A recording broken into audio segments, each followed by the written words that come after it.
Hello, hello, hello. Hi, you guys, and welcome back to another episode of Simply Complicated Chats. I am your host, Tanisha Marie, and y'all know I say every week we talking about some shit, right? Because we always are. Like it's always something. Um, this week I want to discuss what it looks like to be responsible for another person. Hey, Amanda. And when I say responsible for another person, I don't mean like you're financially responsible for this person, like their every move and thought and whatever the case may be, their every need is dependent upon you. When I say that, I think we all have lived a life where we take the presence of other people for granted. And that can be in any sense of a relationship, friends, siblings, parents, children, relationships. I feel like at some point in our lives, we all have felt unappreciated. And with that unappreciation, I feel like, oh, that's two police cars following them. Okay, I don't know what's going on here, but I'm pretty sure we'll see in a second. But I feel like the level of love and nurturing we've all received growing up has hindered the love and nurturing we give to other people. And that goes for everybody. This goes for generations back. Like I know as a black woman, I have faced the trajectory of life that my people went through everything that they went through with slavery. And I'm not many generations away from the shit that transpired years ago, right? Um,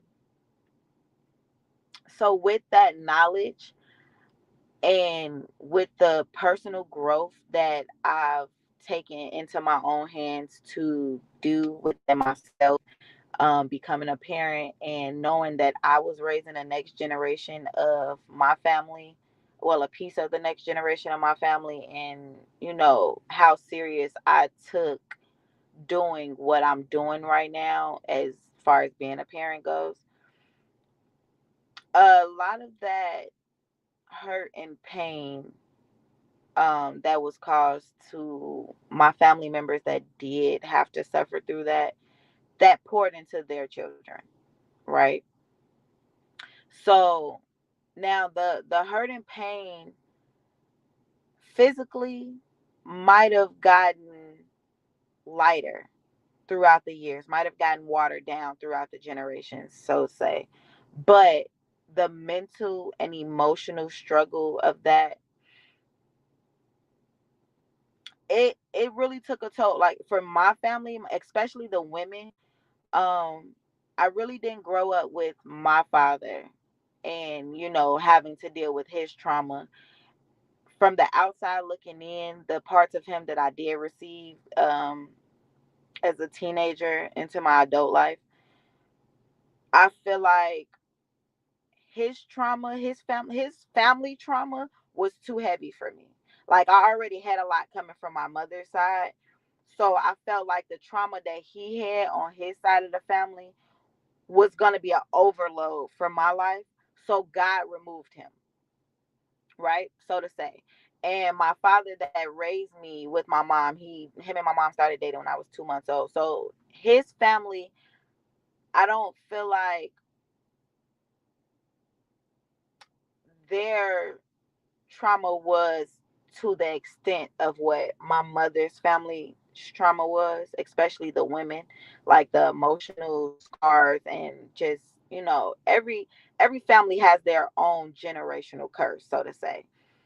But for my mother's bloodline, like that bloodline of women, I feel like our curse is love.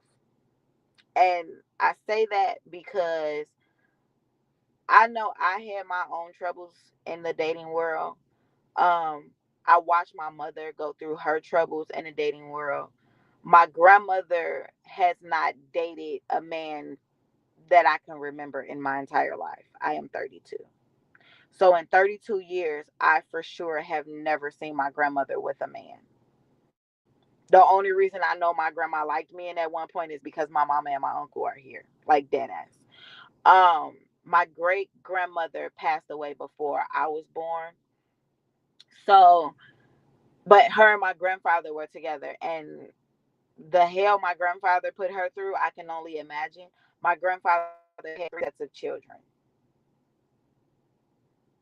Five of five, one set, which contained five, was my grandmother and my aunts from, and I think I got one uncle.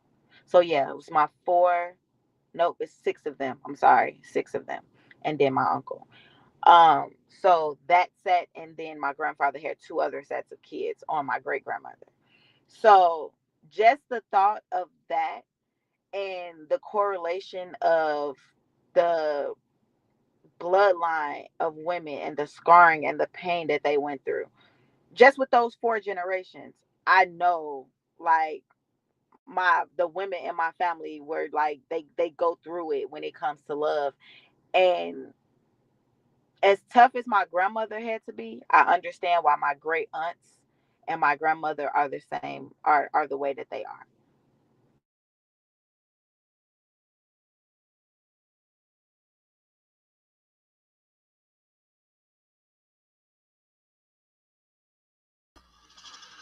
Looks like Tanisha's having a little problem with her internet there. We'll go ahead and run her. And now back to Tanisha. Yes, damn kids calling me.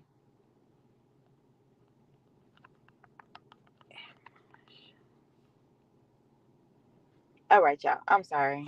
This is the cons of shooting from my phone tonight. But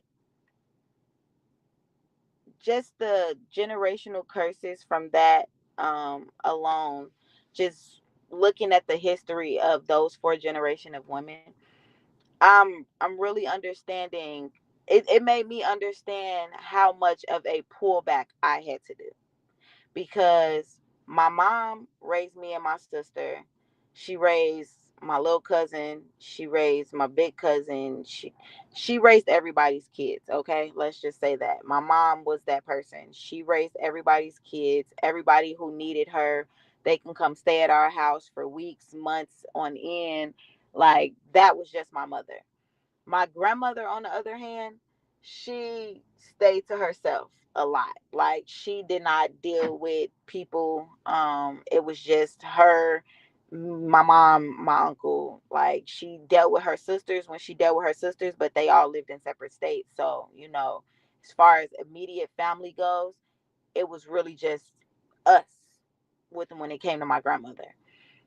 So when we me now being the adult and wanting to have a positive love life and enjoy somebody else, like the comfort of having somebody else in my life, I had to do a lot of self-evaluating in the flaws that I grew up in, like the stuff that attached to me from birth, the stuff that I had no control over, the things that I learned growing up and the ways that I learned growing up, or of how to show love, how to express myself. A lot of that I had to unlearn intentionally. Like, I really had to self reflect based upon the relationships that I had with my kids' fathers, what I was doing wrong. And it's not even what I was doing wrong, it's just realizing that everybody grows in different environments. And some of us grow in environments that were never meant for us to grow in, but because we were placed in those environments, we adapted to them. And doing so, we got set in our ways. We grew accustomed to certain things, certain ways, certain manners of things being done. Like me, I have a very, very, very big pet peeve of people playing stupid. Like that irks my fucking nerve. Like I cannot take somebody playing slow. Like you know what the fuck I'm talking about, but you want to act like you don't. So when I feel like people are doing that, I tend to flip the switch, and the sweet girl that people get on a regular basis is now a Chicago thug. She talking to you like you crazy. She looking at you like you got her so fucked up. And let's hope and pray she's not 2 seconds away from backhanding you in your fucking mouth for even speaking on some dumb shit. Like that's dead ass me. So knowing that that's me and how I react when it comes to stupidity, I have to stop reacting and start responding to shit.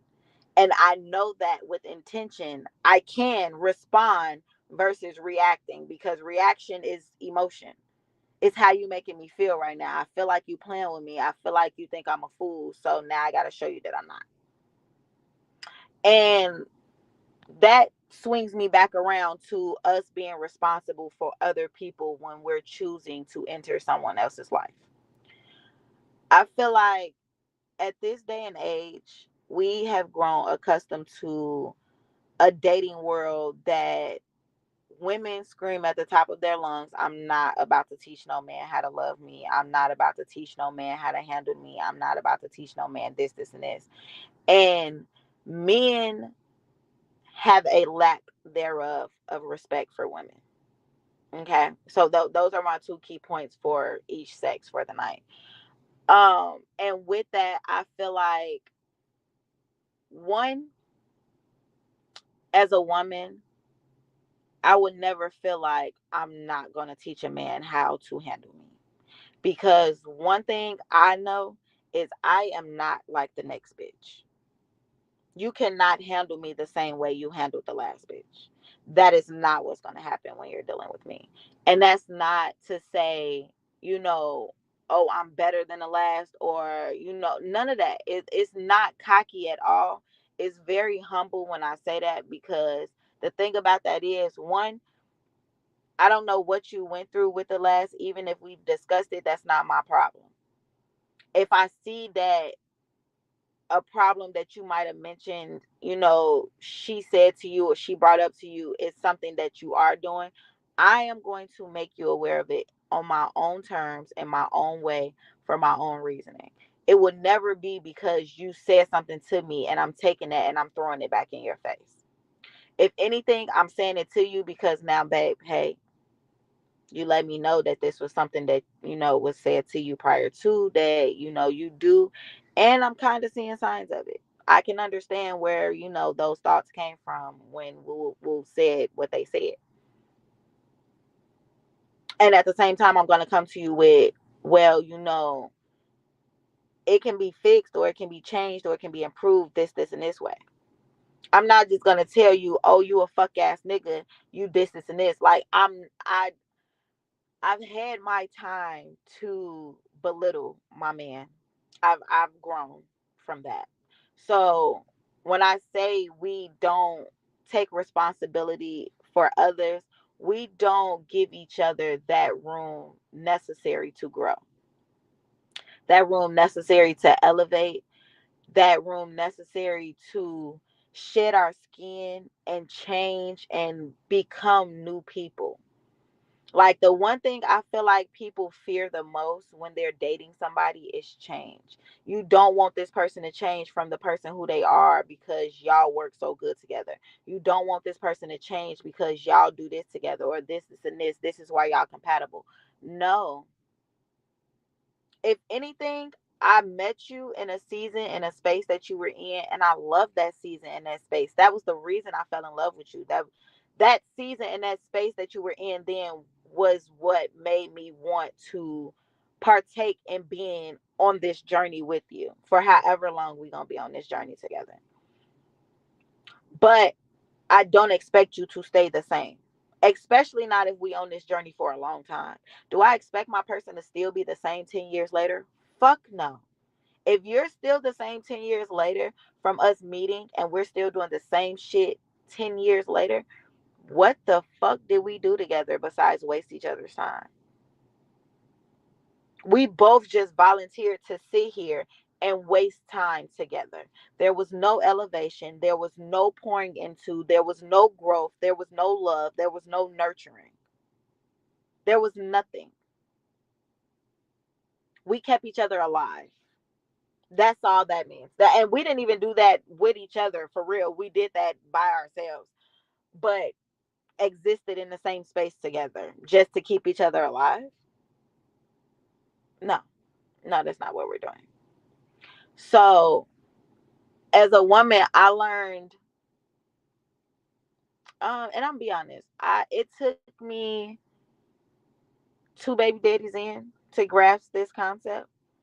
And I think I say this all the time. When Anissa's dad passed away, I feel like I got so soft when it came to men, as far as, letting a man be a man and letting him make decisions and fail, so that then when he fails and he realizes where he fucked up at, or even if he don't realize, I can be the person that, he has that conversation with to get that light bulb to click, right?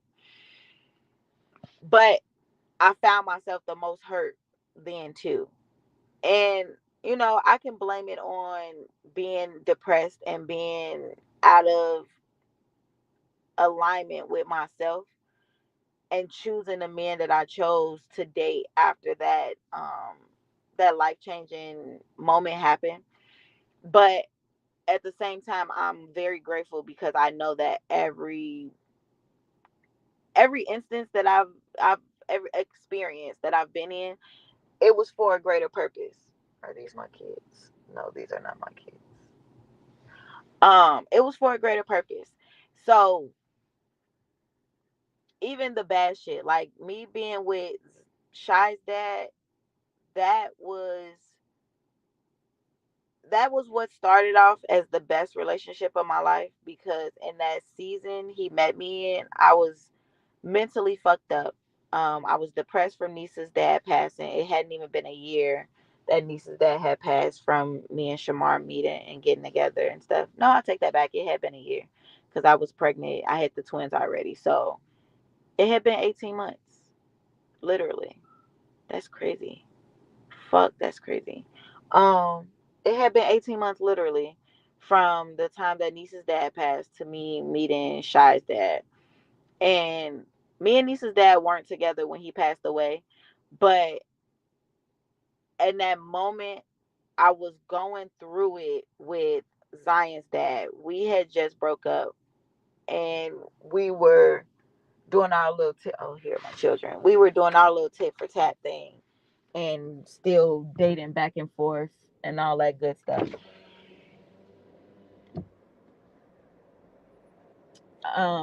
So even with that, it was just like,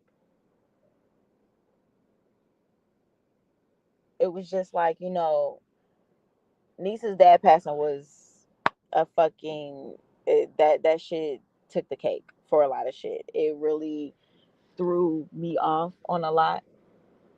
Hi,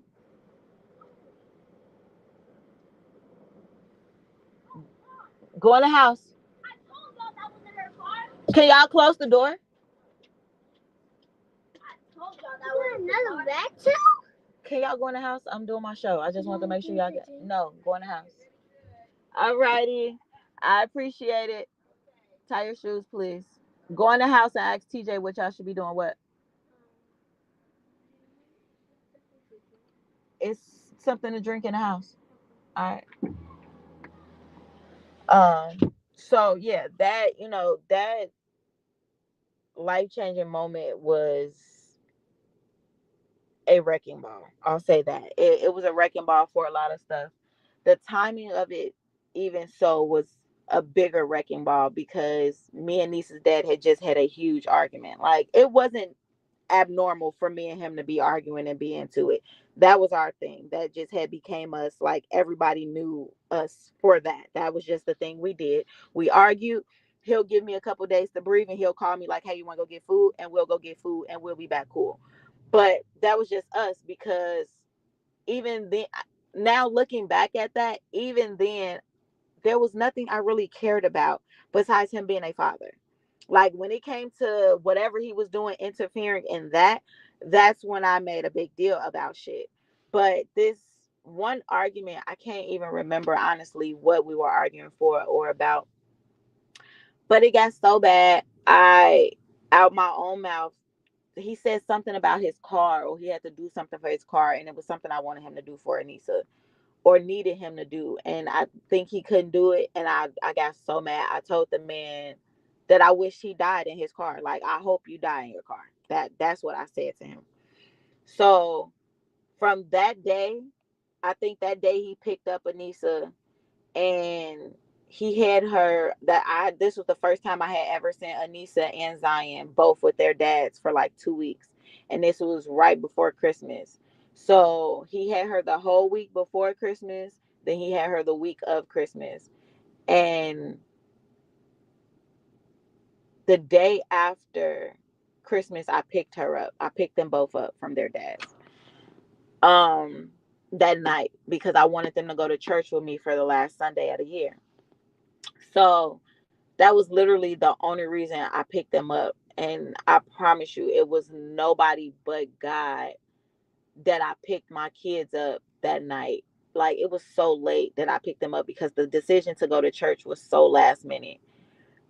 Well, for them to go to church with me, I was going anyway, but for them to go with me, it was so last minute. But I was like, fuck it. I'm going to get my kids. I want them to go to church. It's the last Sunday. We bringing in the new year together. That's how I was feeling. So I picked them up, and literally me and Nisa's dad didn't really have conversation. Like I say, this was the biggest argument we had ever had. So we really weren't talking for real. So when I did pick her up, it was like a brief, here, here go my baby, here's her stuff. I see y'all, whenever I come back to pick her up or whatever. Cool. I didn't make a big deal out of it because I know me and my daughter's father. This is us. But go to church the next day. Church was amazing. Get out of church. We planning, me and my sister-in-law and the girl's godmom, which is my cousin. We're planning to take them out. All the kids, we're gonna get them together, take them out, go kick it, hang out right after church, right? I get the phone call that Anissa's aunt called me, and she's like, "Hey, we all headed to the hospital. And Harvey, they just took Derek to the hospital. He got shot." So I'm like, what? Like, to know my daughter's father is to know that this man was square. Like, he was not a gun toting ass nigga. He was not street at all. He had no hood smarts. My man's was a straight AB student, honor roll, played basketball. A little slow because he had ADHD, but he was medicated. So, like, and the crazy thing was he was a crack baby, so that's where the ADHD came from. Nigga was over hyper, okay? But like, his lifestyle that he lived was not in that lane where shit like this is expected. So when I got that phone call, there was no sense to this. It was like, it made no sense to me at all. How did this happen? Why did this happen? In my mind, like, I made a joke out of it. I had to, because that was the only way I was going to keep myself from panicking. Like, I tell everybody to this day, I was joking, like, this nigga done shot himself. Like, whose gun was he playing with that he shot himself? Like, that's where I was at with it. Like, this, what? No, that just did not make sense to me. So long story short, um I take the kids. I drop my sister-in-law and them off. They take the kids. I make my way to the hospital. By the time I make my way to the hospital, I get there. Everybody's sitting in a lobby. I see his girlfriend. I see his best friend. I see other friends, family. Everybody's there. Um, and like I say, everybody know that me and him argue so much. Go in the house. Thank you. Everybody know me and him argue so much. So everybody headwind of the previous argument we had. And so I was getting stares coming in, didn't care. The end of the day, this is my daughter's father. I belong here just as much as anybody else. And I wasn't a problematic baby mama. And that's what I hated that everybody tried to paint the picture as with me, was that I was like one of those problematic ass baby mamas, like no matter what I did. What the fuck is going on around here? I'm gonna have to go in the house. It's too many police riding around. They following cars, 2 cars deep. It's a lot of shit happening, y'all. So I'm just paying attention. Is this my kid? Why is my kid outside? Hey, are you supposed to be out here? He didn't hear shit I said. He's still running. Okay, yeah. Now I definitely need to keep watch because my kids are outside. But yeah, just really thinking back, I'm walking through and I meet his mom. She's coming out from the double doors behind, and going into the hospital where they have the rooms and things at. So I walk up to her and I'm like, hey, what's going on? Where he at? Her being zoned out. Me and her talked about this later on, but her being zoned out and feeling the emotions that she was feeling, she just looked at me and she was just like, oh, he dead. So with that, I automatically just shocked, like I hit the floor. So it took her to realize that I was on the floor, who I was, and what she had just said to me. Like she came back in a rush, like, oh my God, I'm so sorry. Like, you got to get up. We got to go get my grandbaby. Like, she just, like, that's where the question started coming in at, where's my grandbaby? What's going on? Ma'am, do you know the tea you just spilled to me? So that situation, and then going through that breakup with Zion's dad all at the same time happening, I felt like I died twice. Like, if I'm being honest, I felt like I died twice. Because Zion's dad, if followed before, you've been here for a minute, that was the one uh baby daddy that I have that life was supposed to continue with. Like that was my thought process with him. That was our plan. But life happens and I'm okay. He's engaged. So congratulations to my boy. But it's just like in that moment in time to be suffering through a breakup the way I was suffering through that breakup with him, and then to lose my oldest daughter's father, and that was my backbone. Like, I didn't care what was going on. He didn't care who I was with, what was going on. That was the one who was gonna take care of me no matter what. Like, having his baby set me up for automatic whatever she needs, she's gonna get. Like, that's how it was with him. And I didn't abuse that. I didn't abuse that at all. What I did was I stood my ground on, you can't buy me and you're not gonna be able to buy this baby. Like, we not raising her like that. So it was never, me using him for anything or me only calling him when I needed. No, be a father. Like, that was my biggest thing with him, is we not just buying our kids over here. Like, we laid down, we had a baby, we was gonna really raise her to be a woman, and she was gonna be loved properly and taken care of properly by us first. So going through that transition, after Zion Anissa's dad died, me and Zion's dad were able to sit down and really talk.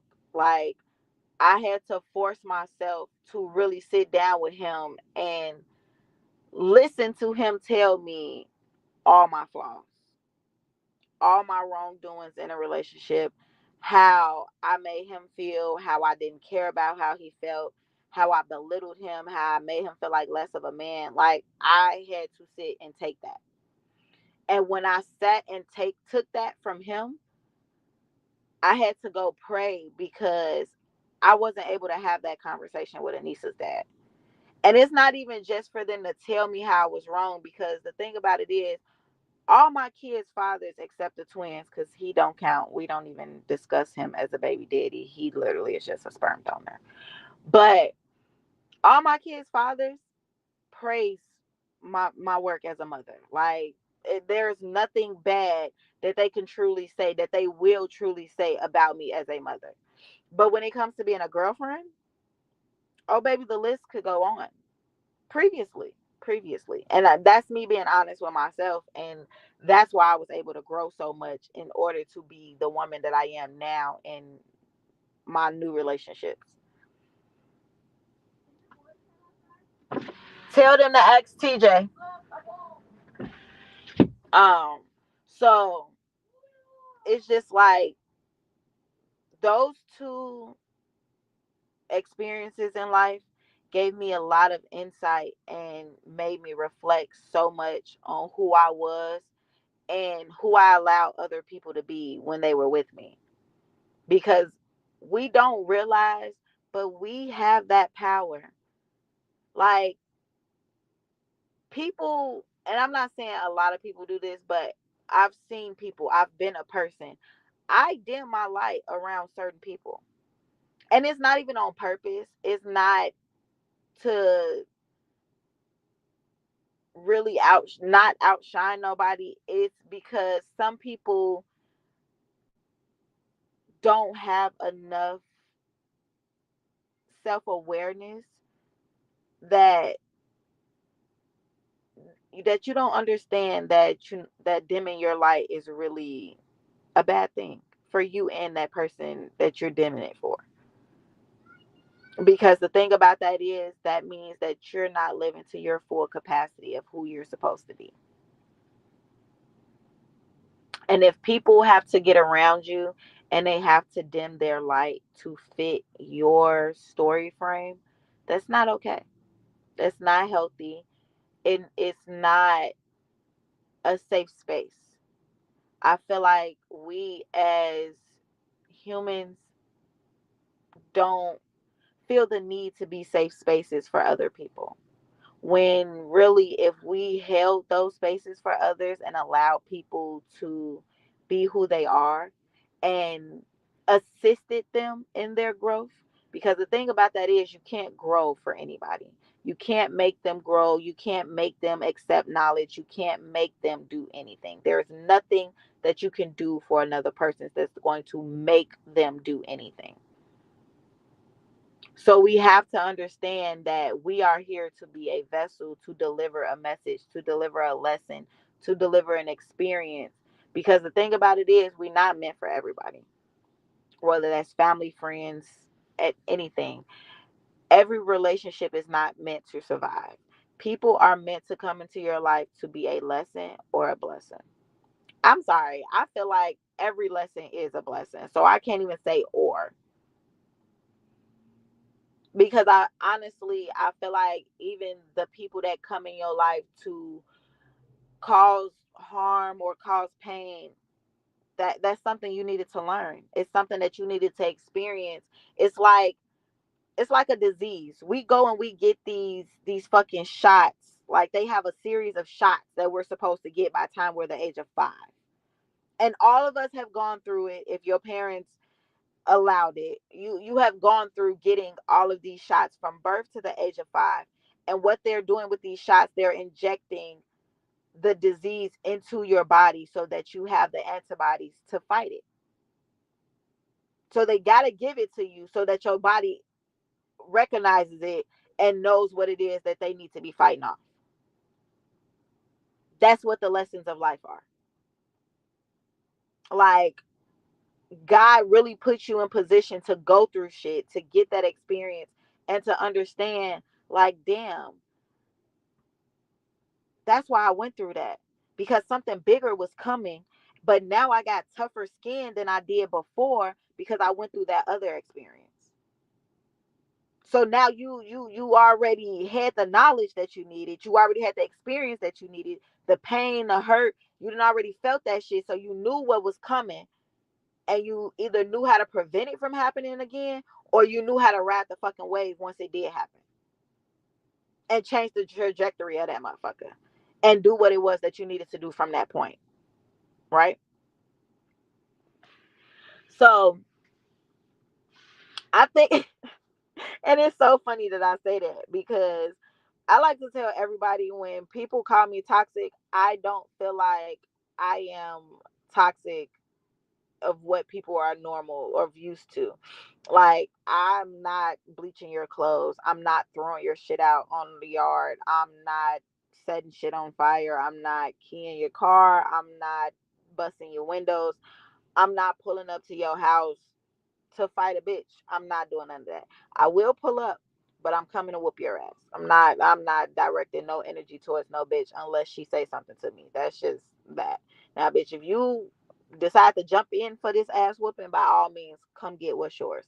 Cause I wasn't coming over here for you. I was directing my energy where it needs to go, right? But I like to tell people, like, I'm a healthy toxic because I'm going to test your boundaries, but I know the limit of which to test. I know what's a good spot to hit and what's not. Like, old me, manipulative as fuck. I could sit and be around you and I will learn you and I will play that to a T for it to work in my favor. For you to give me whatever it was I wanted, for you to do whatever it was I wanted, for you to be whoever it was I wanted you to be. Old me was a motherfucker. Okay. That bitch didn't play no games, talk about strict programs. Sis didn't even have a real fucking strict program. She just ran that shit the way she wanted to. Okay. However she felt, that's how she ran that motherfucker. Old me was Shorty was a problem. That she was toxic. But now, new me, healthy toxic. Okay? Like, I'm going to push you to your limits for growth. I'm going to make you uncomfortable for growth. I'm going to ask those uncomfortable questions, the questions that nobody else is going to ask you. I want to get into your head, baby. I am a psychology major for a reason. Let me get into your head, because now I want to see how you think. I want to see what you've been through and how you perceive shit. I don't want to get into your head so that I can make you do what I want you to do and make you think how I want you to think. I done been there, done that. I done did it to niggas. Dead ass. I done did it. So I know that my philosophy on that is proven fact. I've worked it, but that's not where I am in life. Now I'm using my knowledge for good. And it's a healthy toxic, because the thing about it is nobody's used to what I have to offer. And that's why I was so big on not being in a relationship these last few years, because I really had to tap into and understand my gift and truly understand who I was and the woman I was transitioning into becoming even more of. Even more of. Did I say that right? I feel like that blurred. I don't know. Yeah. But that was a part of my learning process with myself, is just really taking time to understand me. And when I was able to take my time and get to learn myself and make space for me, I was able to take my time and get to learn other people and make space for them. Like, a lot of people ask me now, like, why am I the one that everybody comes and talks to? But it's because I give everybody that space to feel safe with me. My cousin texted me yesterday, and when I tell you I got so much shit going on right now, like, me and my guy was just talking about all this shit that's just happening right now. And I got so much shit going on, but if I don't tell you that I have shit going on, you would never know. So, like, my cousin, nobody really knows what's going on with me right now. I'm in a space where I keep a lot of shit to myself now. Like, especially having a man, I feel like I used to vent to my friends and my cousins because I didn't have a partner to vent to about the shit that I was going through. So I was really looking for, that second brain to give me some advice on shit. But now having him, I don't really too much put everybody else in my business, because I got somebody who's in my business with me that I know, if I give him this problem, we're going to figure it out together. So I'm not just venting to people and, just not getting no fucking resources or no nothing to really help with my problems. But back to what I was saying. My cousin texted me yesterday. I think it was yesterday. And she says, I'm overstimulated and it's just so much going on. Can you please just give me some encouraging words? Like just a text. And initially, I didn't respond because I'm just like everything that I was going through flooded my brain. And I'm just like, damn, G, I don't have no fucking encouraging words to give nobody right now. Like, I'm fucked up. Like, I'm trying to encourage myself. Like, I'm trying to keep going. Like, my relationship been doing what it's doing. It's just going through phases. But that, my household, work, school, like so much, myself, just me, waking up and dealing with myself every day. It's been a lot. But even with that, I had to sit there and I had to find the words because that is the gift that God gave me. He put me here to be the voice of reason when nobody else can. And I feel like I do an amazing job at that. But there's so much intentionality that plays into me doing that. And it's so much evaluating of self that plays into me doing that, because when I sit here and I choose to make space for other people, one, I'm being very vulnerable, because if I make space for you, that means that I have to get into this space with you. So that's my vulnerability opening up off back. Two, I have to trust myself in being able to take whatever it is that you're giving me, whether that's you venting, you just needing some encouraging words, whatever the situation or case may be. I have to take that and trust in myself that whatever advice or whatever it is that I'm going to tell you is something that I'm going to tell me.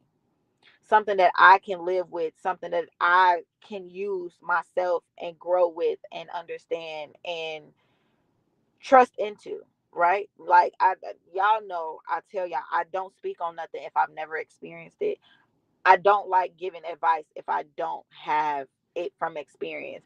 Even if I don't have it from experience, like, I gotta know so much to really make a solid opinion about it, right? And then it's just like really trusting in God that this is what He wants me to be doing. I just feel like if this was never a part of His plan, so many people would not come to me for shit. And it makes me evaluate every aspect of my life, like with my kids and how I communicate with them. Because if other people that I'm not raising, the ones that I did not birth, I didn't bring you here, if you can come to me for advice or for anything when your life is in the shit show of shambles, there's no way that my children should not be able to come to me. There's no way that my man should not be able to come to me and they are getting the same level of respect and honesty and care and unbiased opinion on what it is that they're going through and they're feeling in order for them to process it and move forward. There's no way I could be okay with myself living life like that. So that's why I say me being that for other people, it plays a big role in me being that for myself and for the ones that I have closest to me. The ones that I really have to pour into, because I gotta pour into my kids. Those are responsibility. I gotta pour into them. Whatever man I decide to be with, I have to pour into him, because this is the man that I'm allowing to lead my life, be the head of household, be the head of the kingdom here that we're building. This is what I'm allowing this man to do. So therefore, I have to be able to have that level of respect and honesty and trust with him, that he can come back and be vulnerable with me. Vulnerable. God damn it. What am I not talking right tonight? Are y'all catching this? Because I'm catching it. But I have to be able to do that, if I cannot do that with the people that I am closest to, that I have the closest relationships with, the most intimate relationships with, how can I be that for other people? And I think that's where we as humans kind of fall short, is that we get so caught up in the world and how we are viewed out there, that we forget that the ones closest to us suffer the most when we don't take care of ourselves enough to really focus on those ones closest to us. If y'all get what I'm saying. I feel like I just talked in circles when I said that, but I feel like y'all get the point of where I'm going with this. Because life ain't easy, bro.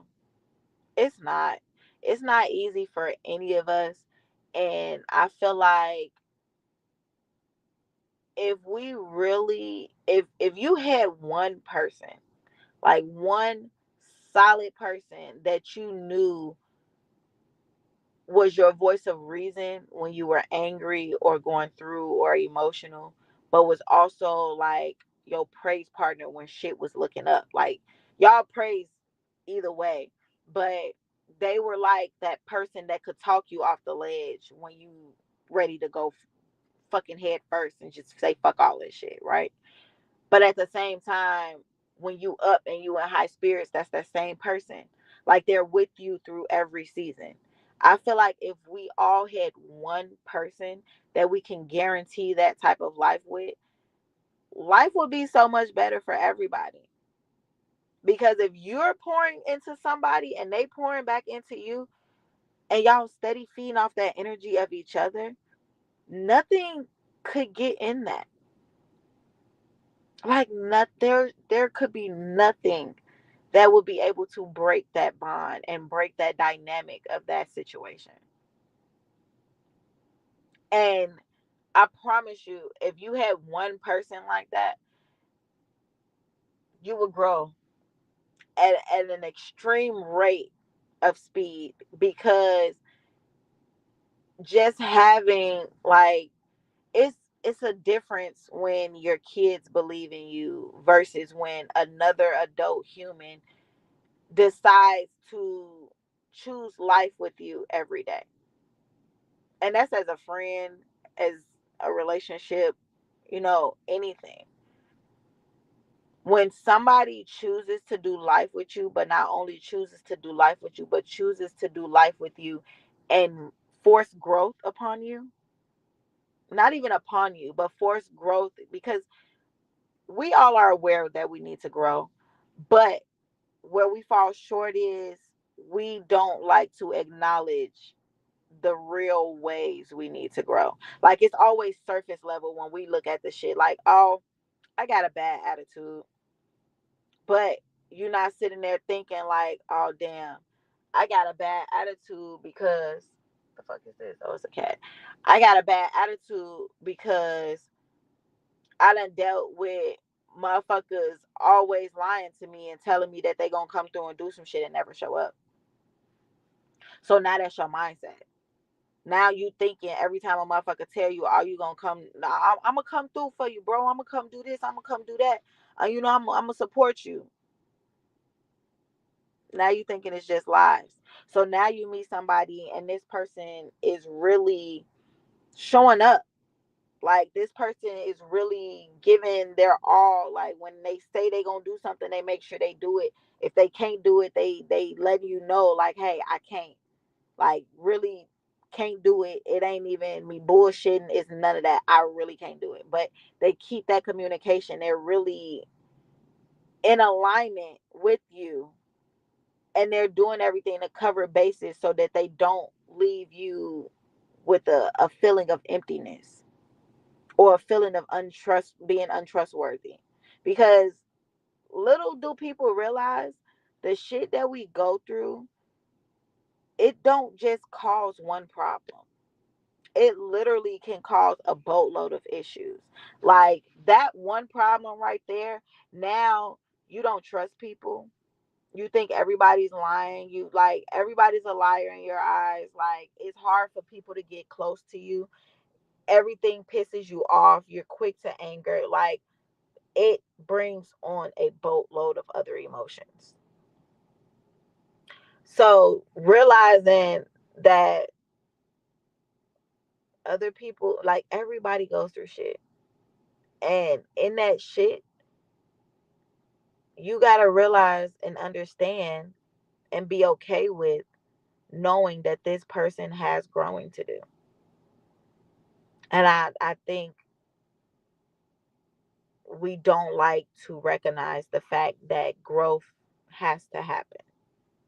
Like people talk about it and we expect it, but what we don't really focus on is our role that we have to play in other people's growth.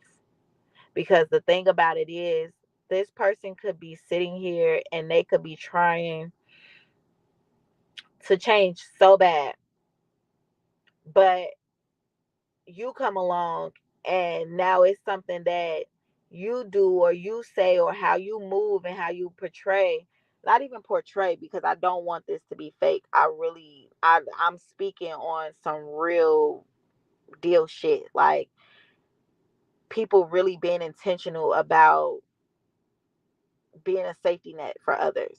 So really coming in and being that person that they need in those moments. Like it ain't gotta be for everything, but in those moments, knowing how to communicate with somebody. Uh, and I'm gonna take me and my guy for instance. We have disagreements, okay? Because I'm not gonna call them arguments, because I don't like to say we arguing, because we just be communicating. Like it don't get to a point where it's loud and it's all chaos. No, but I feel like we're getting to a point now where we are intentional about learning how to respond to each other.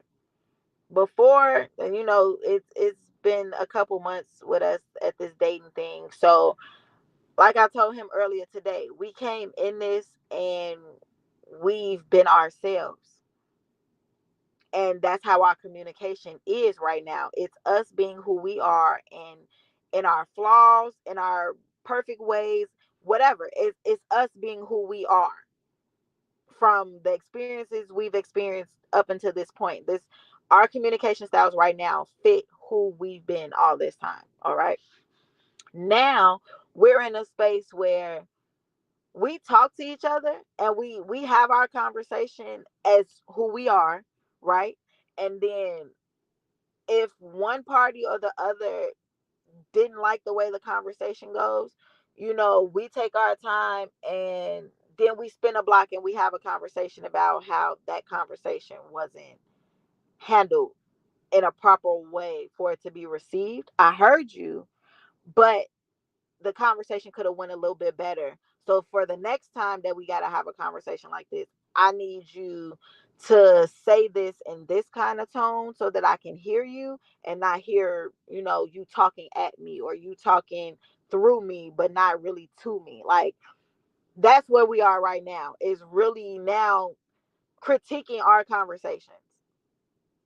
And that's for us to get better at communicating with one another so that we understand each other's communication style and we grow from that. Like that is the foundation of our relationship. It's growing, it's elevating, it's getting to the top. And that's in every aspect of life. Like we really want the best for each other. And I think that's the fuel behind the fire of this growth, is we don't just want to be better versions of ourselves. We want better versions of each other for each other. Like he knows I got my kids. He knows like everything that I have to do. We understand each other's journey and where we're planning to go, and we're purposely taking our lives and trying to combine them and figure out where we fit for each other and how we fit for each other, and how the communication in that is going to lead us to where we're trying to go. So that's why I say, like, in 2026, we really, really, really need to up our game on being safe spaces. Be a healthy garden for somebody to grow in. Be a healthy garden for multiple people to grow in. They don't all have to be relationships. You don't have to be having sex with people in order to be a safe space for them. But don't judge people based off what they've been through, what they're going through, where they are in life, what they've done. Don't do that, because the same judgmental eyes that you can have for somebody, they can turn around and have for you. Because I guarantee you, nobody's life is perfect. Nobody's shit ain't stinking. Like, yours might smell worse than mine today, or mine might smell worse than yours, but this shit all stink. It all stink. So flaws are flaws, mistakes are mistakes, and it it's about wanting better, not just for yourself, but for the opposite party too. And like I say, that goes for any relationship dynamic. Just really being a safe space for people to grow into who they're destined to be, and doing your part in helping them on that journey, being the guide for that moment, for that experience, for that lifetime, if that's what it is, if it's meant for you and this person to experience this lifetime together, that's what it'll be. But you have to be consistent with being that safe space, because the moment somebody feels like they aren't safe to be themselves, to enjoy life, and just have that sense of freedom of being open, that's when you start building life on a lie. And I'm pretty sure nobody here is gonna want to build life on a lie. Like, it's not safe, nor is it healthy. And if you're gonna do anything, get some healthy bullshit in your life, okay? Some shit you don't need, but it's beneficial to you. And that goes for everything. Like, I'm healthy bullshit, okay? I am.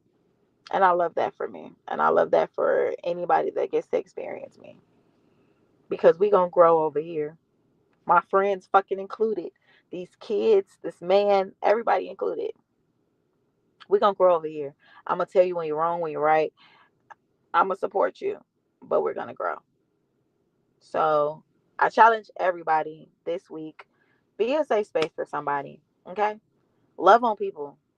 This world too fucked up as it is. We have to do something now to change the dynamic of this shit. So do your part. You ain't got to go out there and save the world today, but do your part every day. And I promise you, we gonna get better. Love literally outshines hate.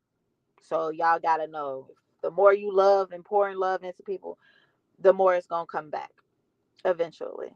So just keep doing that. Keep being healthy, toxic. Okay? That's our thing here. It's healthy, toxic over here. Okay? I love y'all, and I'll see y'all next week. Thank y'all for hanging out with me. Don't forget to like, follow, and subscribe to the YouTube channel. Come check me out on Facebook. Add me as a friend. Find my Instagram. Let's kick it. See y'all next week.